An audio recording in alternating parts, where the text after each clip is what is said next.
ایک بہن کا مجھے فون آیا کہ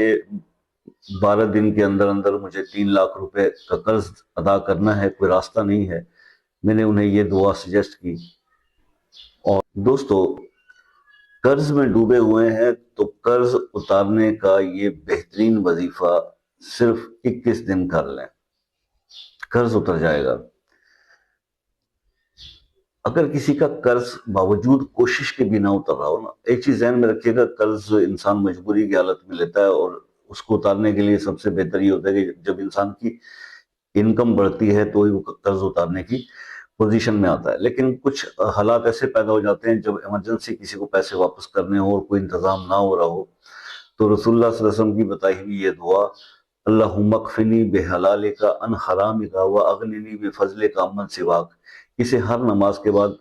12 بار یہ دعا، اول آخر 11 بار درود شریف کے پڑھنا شروع کر دیں۔ 21 دن کریں،